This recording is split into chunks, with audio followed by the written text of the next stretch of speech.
ഇനി ബി.ജെ.പിക്കോ ശിവസേനയ്ക്കോ വോട്ട് ചെയ്തിട്ട് ഒരു കാര്യവുമില്ല. ഇതുവരെ ചെയ്തത് മണ്ടത്തരമെന്ന് മനസ്സിലാക്കിയ ശിവസേന ഉദ്ധവ് താക്കറെ വിഭാഗം നേതാവും മുൻ മുഖ്യമന്ത്രിയുമായ ഉദ്ധവ് താക്കറെ മാറി ചിന്തിക്കുന്നു. ജീവിതത്തിൽ ആദ്യമായി കോൺഗ്രസിന് വോട്ട് ചെയ്യാൻ പോവുകയാണ് അദ്ദേഹം. ഇതുവരെ വോട്ട് ചെയ്തതൊക്കെയും ശിവസേനയ്ക്കോ അല്ലെങ്കിൽ ബി.ജെ.പി സ്ഥാനാർത്ഥിക്കോ ആയിരുന്നു. ശിവസേന പിളർന്ന് രണ്ടാകുകയും ഒരു വിഭാഗം ബി.ജെ.പിയോടൊപ്പം പോകുക കൂടി ചെയ്തതോടെയാണ് കൈപ്പത്തിക്ക് വോട്ട് ചെയ്യാൻ ഉദ്ധവ് താക്കറെക്ക് അവസരം ലഭിക്കുന്നത്. 5ാം ഘട്ടമായ മെയ് 20-നാണ് ഇവിടെ വോട്ടെടുപ്പ്. ഉദ്ധവ് താമസിക്കുന്ന മാധോശ്രീ നിലനിൽക്കുന്ന Bandra east, Mumbai north central മണ്ഡലത്തിലാണ്. സീറ്റ് വിഭജനത്തിൽ ഇത്തവണ ഇവിടെ മത്സരിക്കുന്നത് കോൺഗ്രസ് ആണ്. കോൺഗ്രസ് മുംബൈ യൂണിറ്റ് പ്രസിഡന്റും MLA-യുമായ പ്രൊഫസർ വർഷ ഗെയ്ക്വാദാണ് ഇവിടെ കോൺഗ്രസ് സ്ഥാനാർത്ഥി. മഹായുതിയിൽ ബി.ജെ.പിയാകും ഇവിടെ നിന്നും മത്സരിക്കുക. അവർ ഇതുവരെ സ്ഥാനാർത്ഥിയെ പ്രഖ്യാപിച്ചിട്ടില്ല.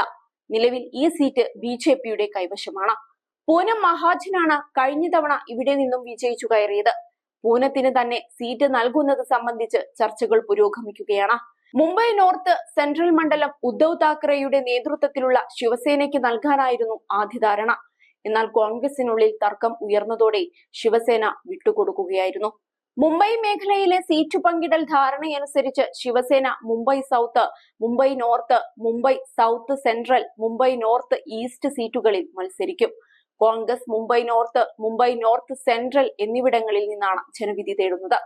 അതേസമയം ശരത് പവാറിന്റെ നേതൃത്വത്തിലുള്ള NCP മുംബൈ സീറ്റുകളിലൊന്നും മത്സരിക്കുന്നില്ല.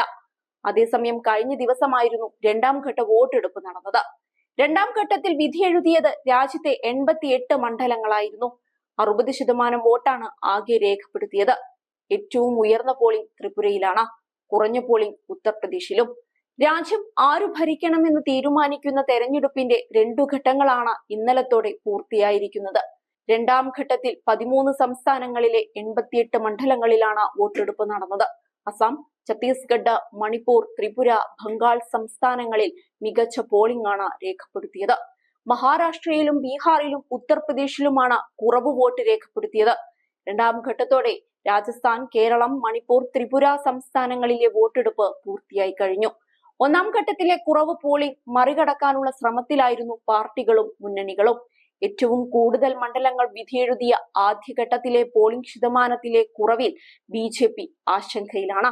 തുടർന്ന് ഭൂരിപക്ഷത്തെ തൃപ്തിപ്പെടുത്തുന്ന ശൈലിയാണ് പ്രചരണ രംഗത്ത് ബി.ജെ.പി പഴറ്റിയത്. രാജസ്ഥാനിലും മധ്യപ്രദേശിലും UP-യിലും കോൺഗ്രസിന് മുസ്ലിം പ്രീണനമെന്ന ആരോപണത്തിൽ ഊന്നിയായിരുന്നു പ്രചരണങ്ങളൊക്കെയും. അതേസമയം വോട്ടിംഗ് ശതമാനത്തിൽ പ്രതീക്ഷിച്ച വർധനവ് ഉണ്ടായിട്ടില്ലെന്നാണ് കണക്കുകൾ സൂചിപ്പിക്കുന്നത്. 1ാം ഘട്ടത്തിൽ 102 സീറ്റുകളിൽ 65% പോളിംഗാണ് രേഖപ്പെടുത്തിയത്.